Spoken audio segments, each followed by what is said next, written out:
Nasceu a terceira novilha vermelha em Israel. Rabinos correm contra o tempo. Uma notícia envolvendo uma nova novilha vermelha volta a colocar os olhos de muitos estudiosos de profecia e escatologia judaica em Israel, e as discussões relacionadas ao Monte do Templo. Muitos judeus estão colocando as expectativas no nascimento dessa nova novilha vermelha, a terceira novilha vermelha, para ser apta para o terceiro templo. Preste bem atenção nesta matéria que saiu no Israel 365 News. Nasce a terceira novilha vermelha. Rabinos correm contra o tempo. O rebanho que Israel esperou 2.000 anos para criar, a expectativa para 5.787 e 2027 reacende entre o povo judeu para a reconstrução do terceiro templo.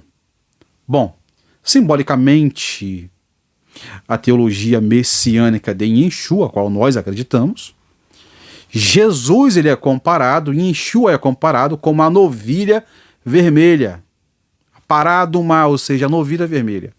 Para nós que cremos em Jesus, para nós que cremos em Yeshua, ele é o tipo da novilha vermelha. Então, na semana passada, nasceu uma bezerra em um estábulo no Vale do Jordão e no Rosh Chodesh, ou seja, no mês de Elu. Uma delegação de rabinos examinou acariciando sua pelagem, ou seja, fazendo ali uma perícia. Ela foi a terceira novilha de sua espécie a nascer em Israel. Nessa temporada, juntando-se às outras duas, já sobre a observação na Galileia e nas colinas de Golã.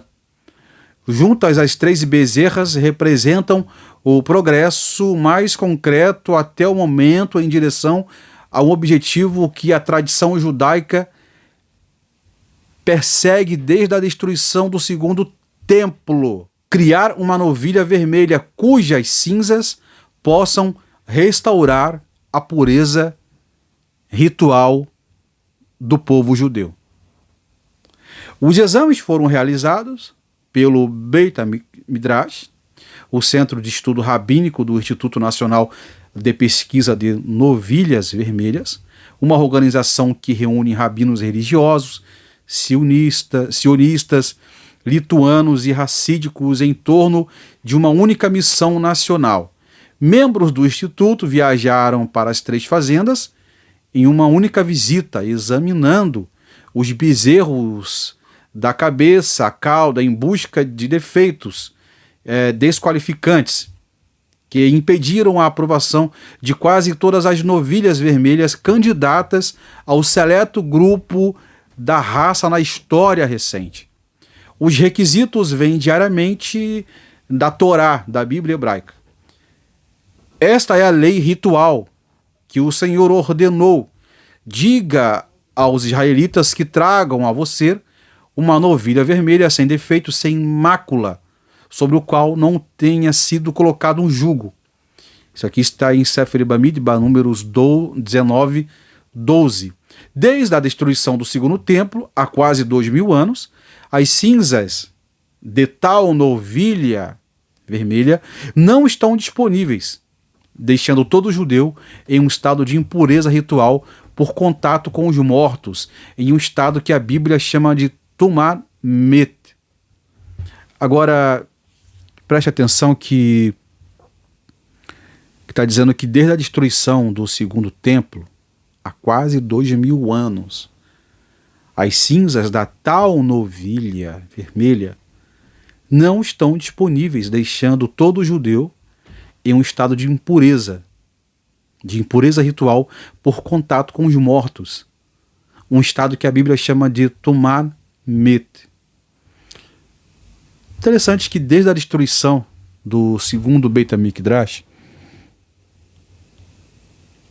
o próprio Yeshua, conversando com seus talmidim, conversando com os líderes religiosos daquela época, alguém disse: olha que templo, olha que Que templo magnífico, que templo belo. E Yeshua disse: eis aqui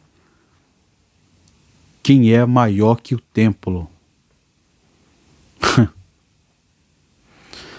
Ou seja, os judeus estão aguardando uma aprovação de uma novilha vermelha para purificação, para usar as cinzas da novilha vermelha para purificação desde a destruição do segundo templo. Sendo que Mashiach ben Yosef,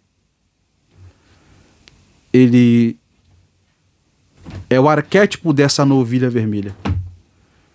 Ele é um portal espiritual que dá acesso à purificação através da Torá. E é muito delicado tocar nesse assunto, pois eu sei que muitas pessoas, inclusive muitos judeus ortodoxos, não concordem com o que nós estamos aqui falando sobre isso. E Yeshua, ele é maior que o templo. Ele é maior do que a novilha vermelha. Ele é o portal, ele é o acesso para a purificação. Basta querermos.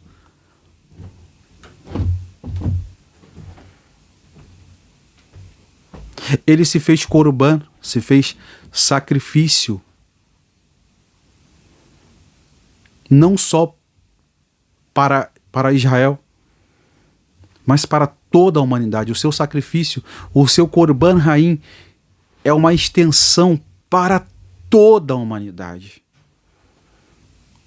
O que os judeus esperam de uma novilha vermelha para purificação, até porque o Eterno, Hakadosh Baruch Hu, diz que ele está cansado de sacrifícios.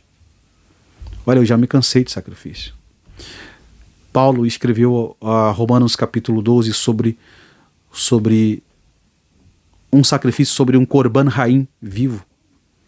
Não através de animais, mas sabe qual animal que tem que ser sacrificado? Qual corban que tem que ser sacrificado? É o nosso animal interior. Toda vez que nós acordamos pela manhã e confessamos nossos pecados para Deus, Eterno, eu sou miserável, eu sou falho, eu sou um pecador, estamos aqui nesse mundo, mas o seu sacrifício, o seu corban, o seu sangue derramado naquela cruz me leva até a sua graça para termos acesso ao perdão. Então todos os dias a gente sacrifica esse animal interior dentro de nós. Todo ano Israel sacrificava um bode para expiação do pecado, mas quando se aproximava o próximo ano, Israel pecava. Então o que Yeshua faz? Ele se faz corban, ele se faz sacrifício para toda a humanidade, para trazer salvação, não só para mim, para você, mas para toda a humanidade. Eu vou ler aqui Romanos capítulo de número 12, na Bíblia hebraica. Paulo continuou a sacrificar porque naquela época ainda existia o templo. Paulo seguia a Torá. Embora o templo, naquela época, quem estava na direção do templo eram os saduceus, como um bom judeu, Paulo ele seguia as leis da Torá. Não só ele, como também os Talmidim de Yeshua. Olha o que Romanos 12 diz. Bíblia judaica do Rabino David Ster. Deixa o like, quem estiver chegando agora, deixa o seu like, sua opinião, que é muito importante, hein? Muito obrigado pela sua interação, pela sua participação. Então eu estou aqui muito contando com a cooperação de vocês. Vamos lá. Olha aqui.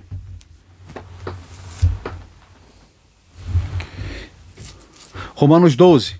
Eu os exorto, portanto, irmãos,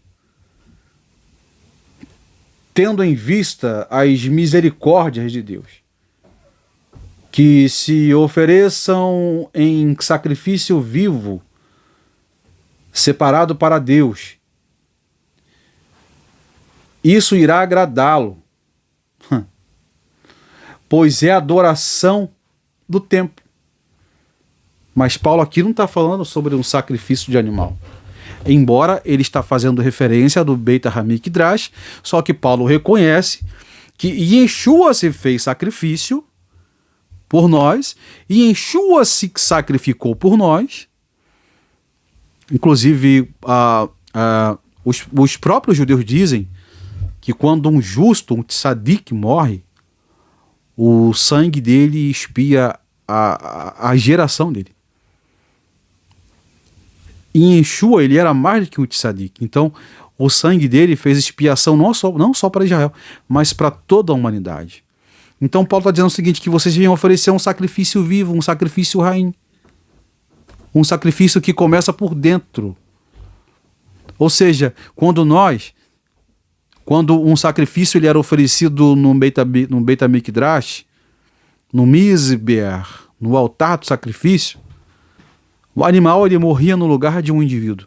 Mas hoje, esse animal, temos que sacrificá-los todos os dias. É um animal interior que está dentro de nós. Esse animal interior que não deixa, muitas das vezes, orarmos, estudarmos a Torá, abrir mão, cortar o cordão umbilical com Roma, com o pecado.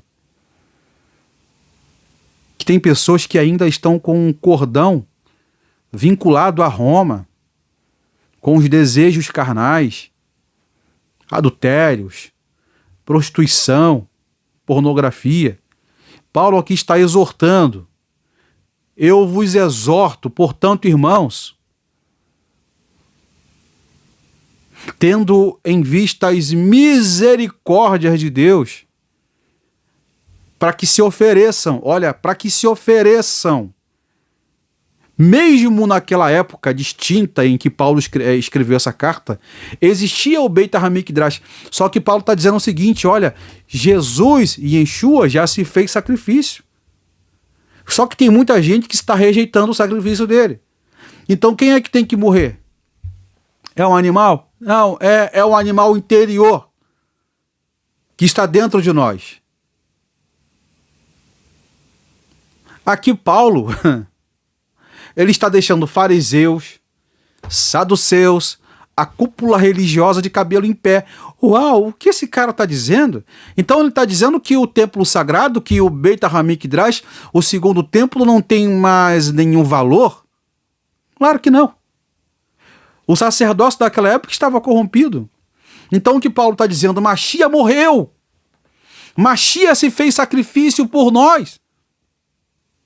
Vocês estão rejeitando o sacrifício do Machia. Então, o animal que tem que morrer hoje não é mais um bode expiatório, não é mais uma Machia ben Yosef. O animal interior que temos que oferecer no Mizber é o nosso animal interior. Todos os dias você tem que orar a Hashem, a Deus, dizendo, Eterno, mata esse animal interior dentro de nós. Animal aqui não é animal, no literal não. Animal aqui é a nossa natureza. É a nossa natureza animal.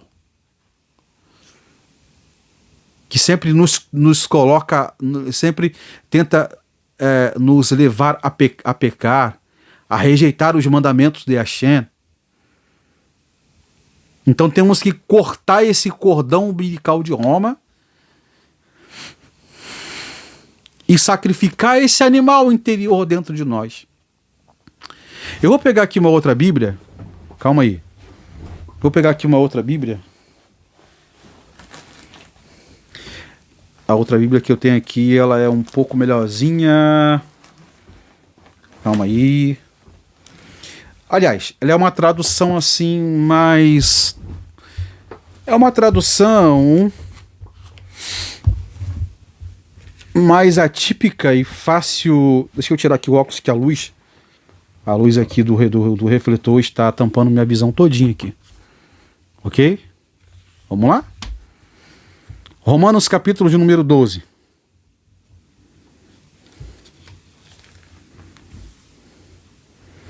Ele se sacrificou. Isaías 56. E aí? Tito 2:11. Romanos 12. E eu vou continuar lendo a matéria aqui sobre a novilha vermelha. Vamos lá, Romanos 12. Pega a sua Bíblia, você que está em casa, e acompanha comigo e marca o texto que eu vou ler aqui para vocês. Romanos 12.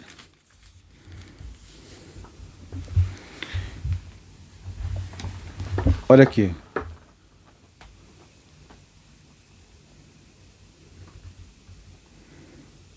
Olha, Romanos 12, Paulo escreveu essa carta 55 depois de Cristo.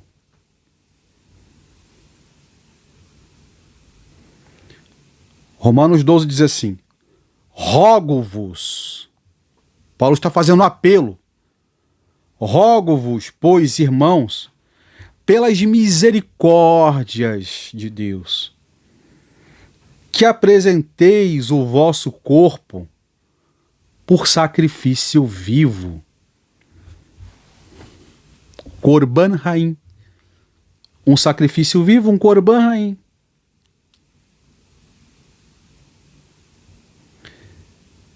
Que apresenteis o vosso corpo por sacrifício vivo, Corban Haim, santo e agradável a Deus, que é o vosso culto racional.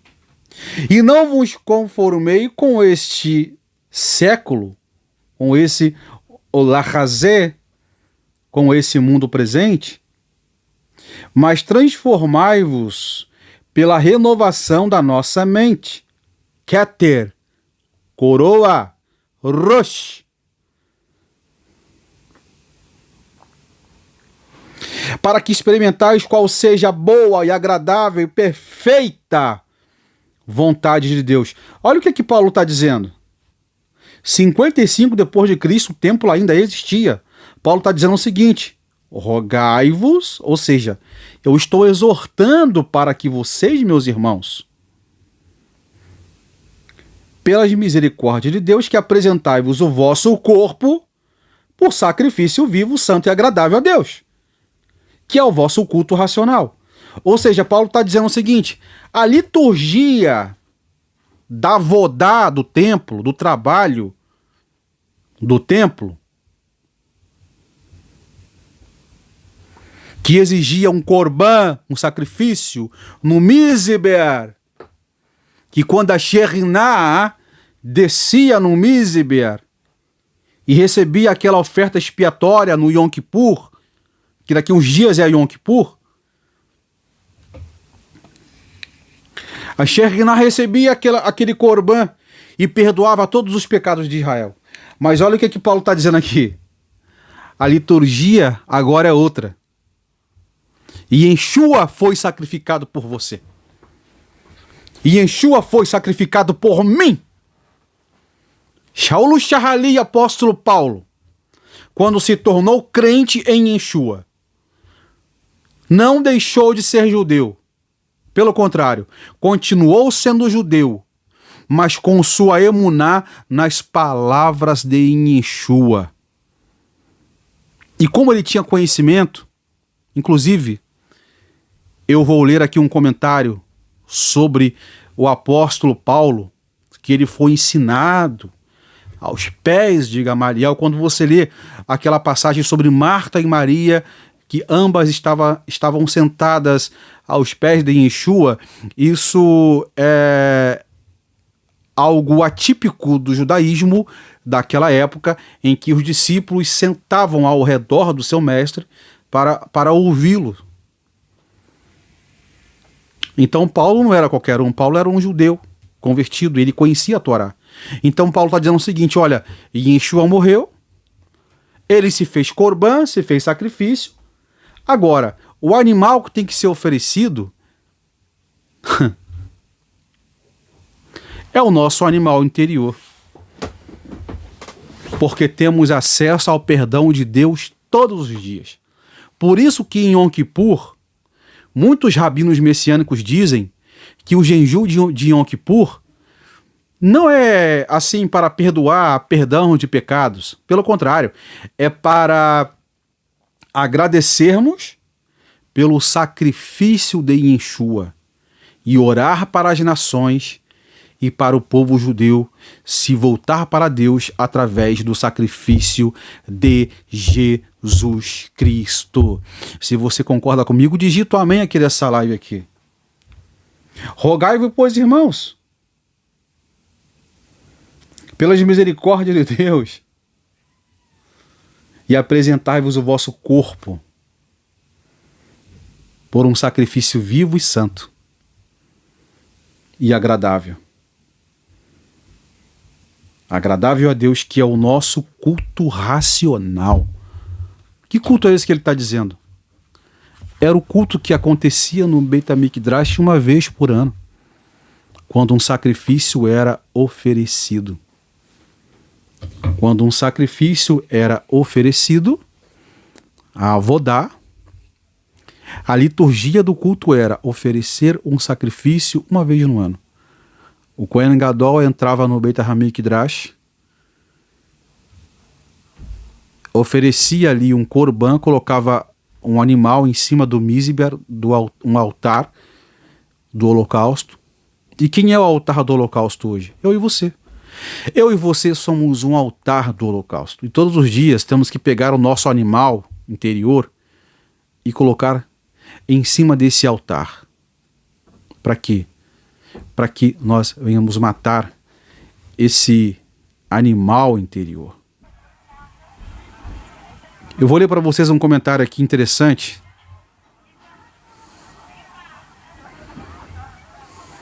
sobre o apóstolo Paulo, que o apóstolo Paulo era muito mais do que você imagina. Paulo era muito mais do que um apóstolo, Paulo era muito mais do que um judeu, Paulo era muito mais do que um fariseu. Paulo era um dos apóstolos que mais acreditava em Jesus. Olha aqui, eu vou ler aqui, calma aí. Eu separei aqui. O vídeo tá rolando aí, que eu esqueci de remover o áudio no final desse vídeo. Mas, para finalizar essa live, eu quero ler para vocês um comentário sobre Shaul Shahalia, sobre o apóstolo Paulo. Olha que interessante.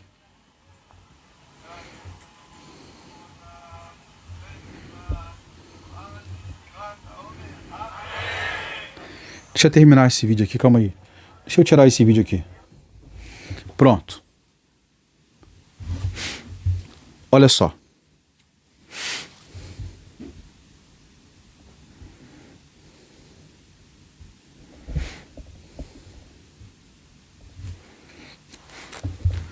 Paulo foi ensinado pessoalmente por Gamaliel, que era ele próprio fariseu, chefe do Sanhedrin, chefe do Sinédrio. Existe uma possibilidade real de que Paulo estivesse sendo preparado para assumir a liderança do Sanhedrin daquela época, do Sinédrio. Isso teria feito de Paulo o equivalente a um juiz ou um príncipe, um Nasser, chefe da Suprema Corte de Israel. Para ser príncipe da sinagoga naquela época não era para qualquer um não, hein? Gamaliel tinha 1000 alunos. Paulo era um deles.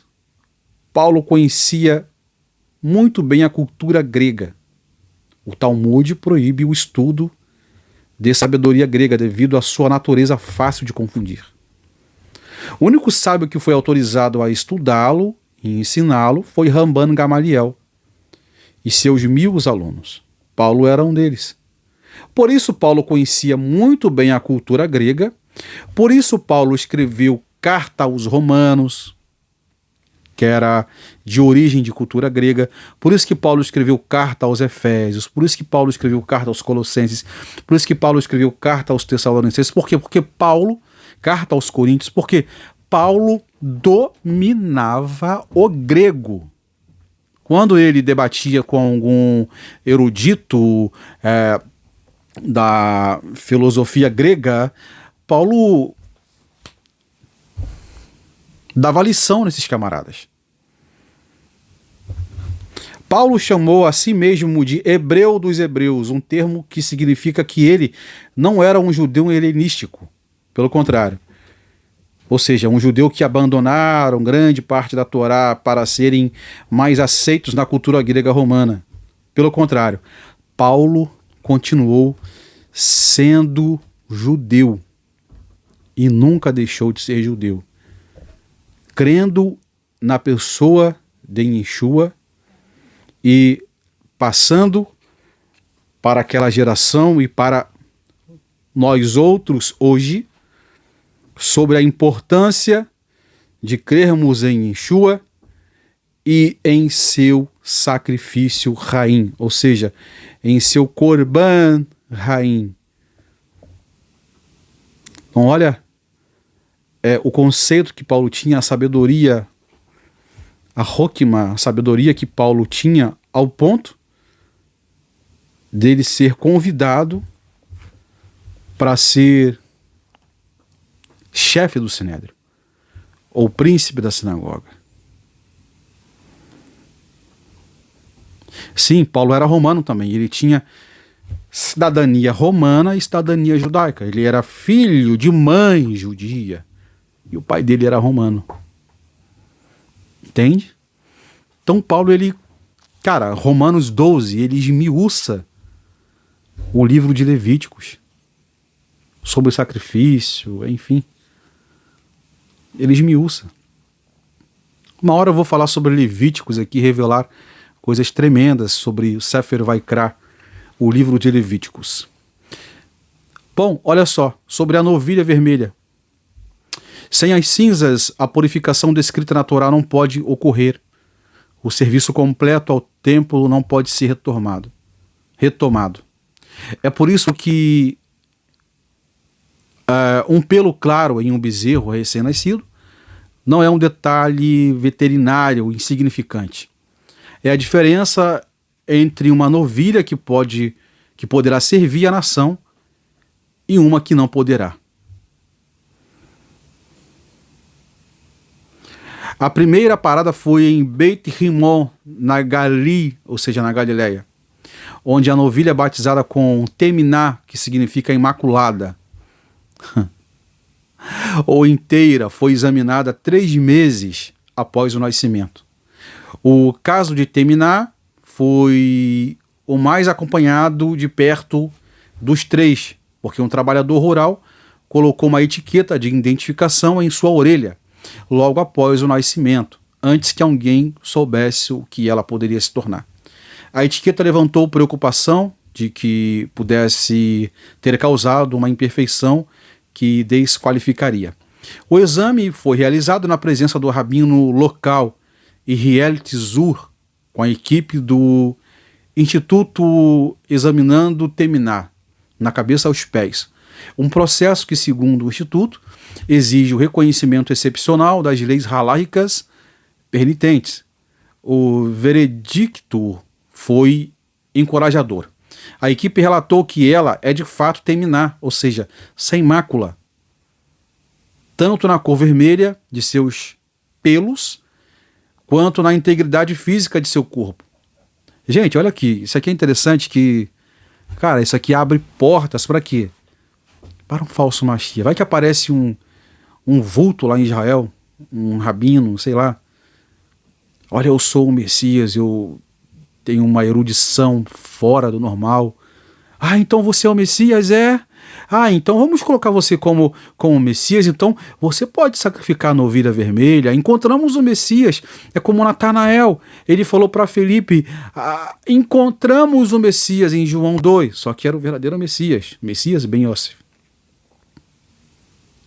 Sem mácula, tanto na cor vermelha em seus cabelos quanto na integridade física do seu corpo. O furo em sua orelha está cicatrizando bem e parece estar caminhando para ser classificado como uma imperfeição temporária. o que, de acordo com a decisão do Beit HaMidrash, no Instituto não a desqualifica. E Yehudiá fez uma pergunta que os sábios precisavam responder. A segunda parada foi no rebanho das colinas de Golã, de Chaim Givon, o especialista em inseminação artificial, cujo trabalho para a empresa Pirion já produziu 2 novilhas vermelhas, candidatas em seus próprios estábulos. Essa bezerra, nascida pouco antes de Shabav, não tem brinco de identificação, ciente do que prejuízo que uma única perfuração já havia causado ao caso de Teminá. O Instituto optou não marcá-la. As complicações dela são internas e não visíveis. Ela nasceu gêmea de um bezerro macho e gado. É uma das poucas espécies que fetos gêmeos no útero podem compartilhar um suprimento sanguíneo entre suas placentas.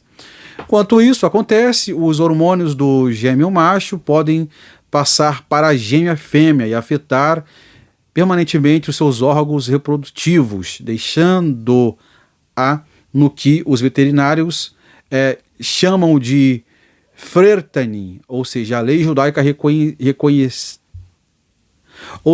a lei judaica reconheceria como Ailonit, uma fêmea incapaz de conceber, melhor dizendo.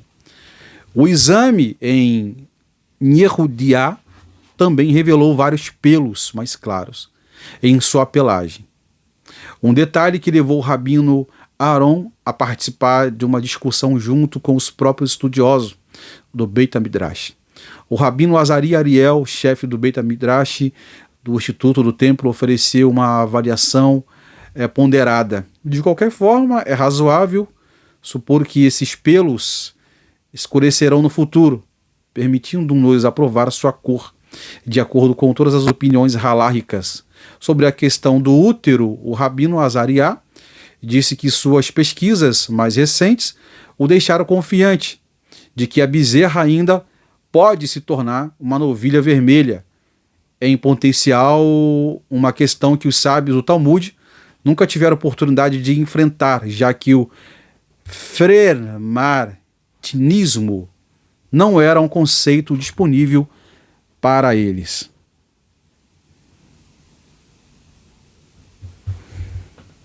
Posso fazer uma pergunta? Pode fazer uma pergunta.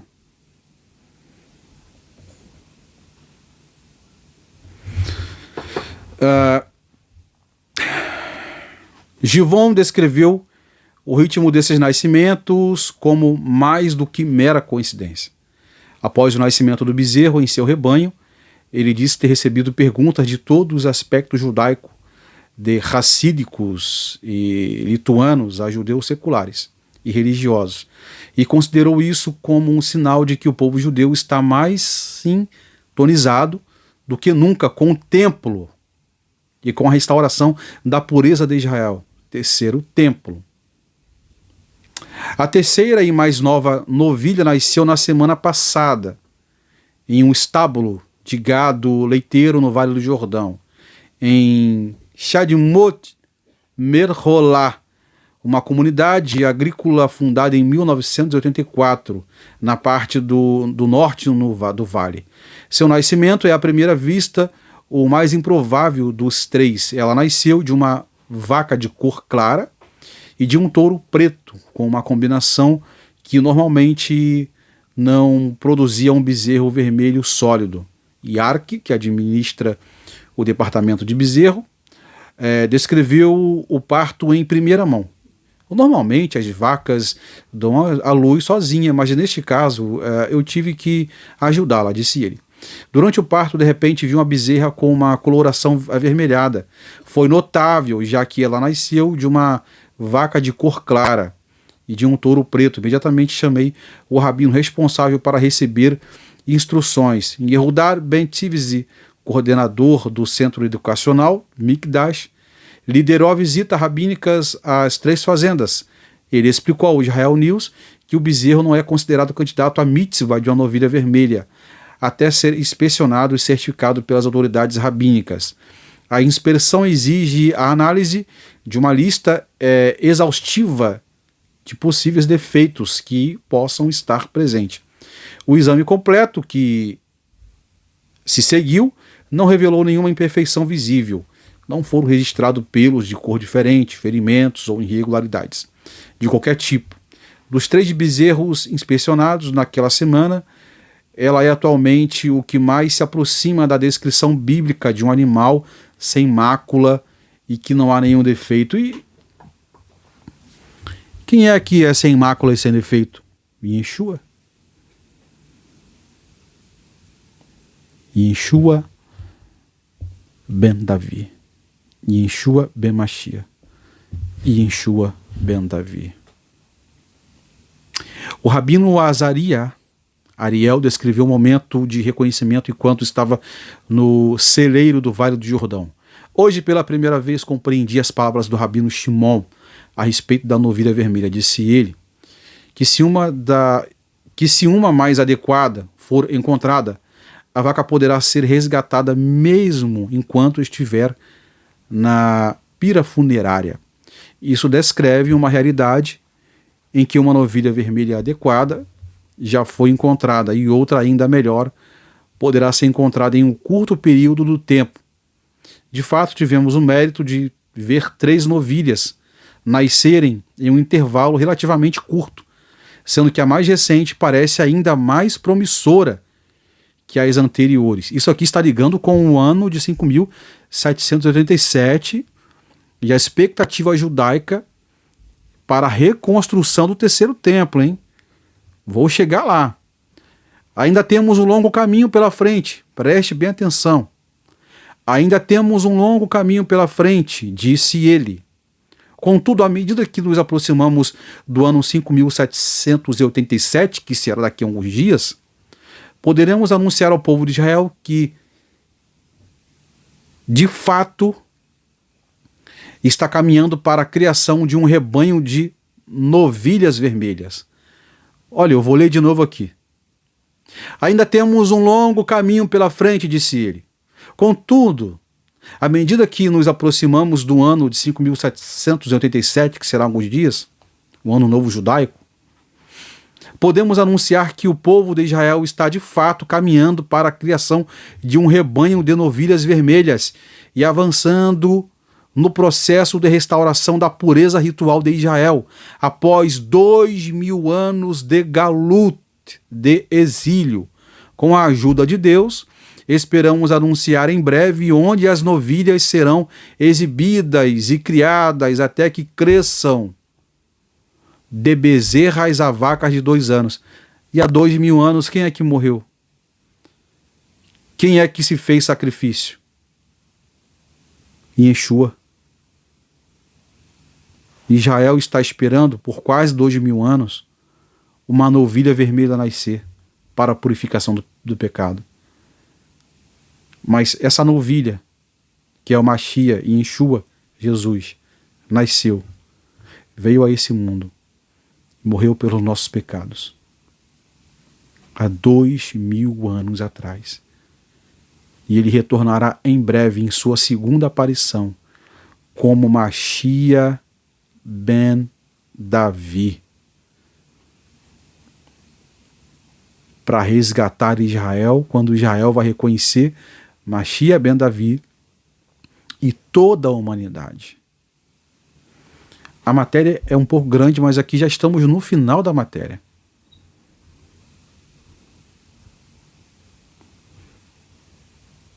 Ainda temos um longo caminho pela frente, disse ele. A liderança do Instituto Nacional enquadrou os 3 nascimentos como parte de um empreendimento nacional coordenado e não como uma série de eventos isolados.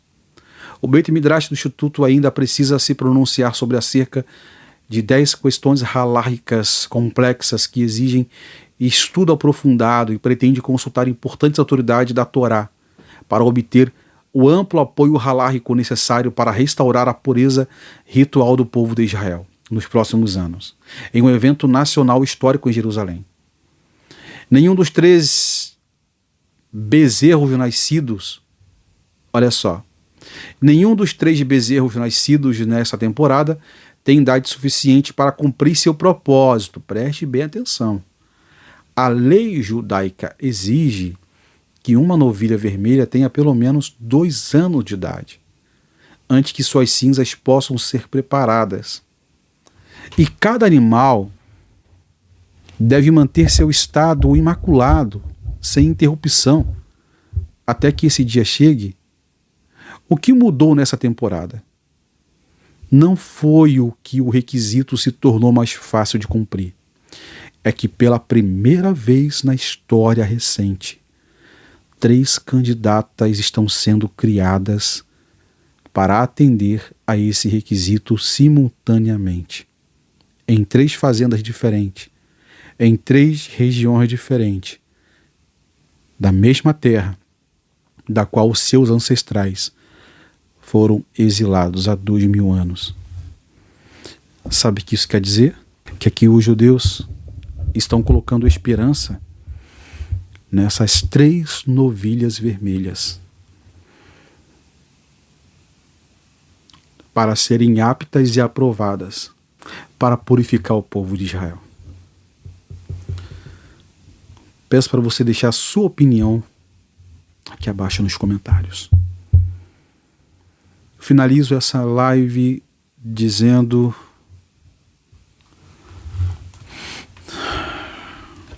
com toda a certeza que eu tenho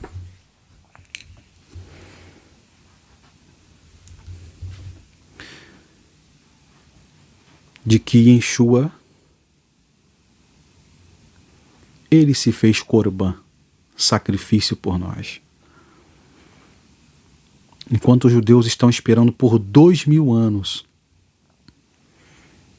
de um nascimento de uma novilha vermelha apta para a purificação, e Yeshua, que é a representatividade dessa novilha vermelha, ele já veio. E ele abriu as portas para a purificação. Uma pergunta que eu faço para vocês e para mim mesmo. Durante esses 2000 anos, a humanidade evoluiu, está evoluindo. Ciência, inteligência artificial, uma série de coisas. Quantas pessoas, quantos seres humanos, eu, você, fomos alcançados pela palavra de Yeshua, pela palavra de Jesus? Por quê? Porque a morte dele, o sacrifício dele, se estendeu por toda a humanidade, trazendo salvação, redenção para toda a humanidade.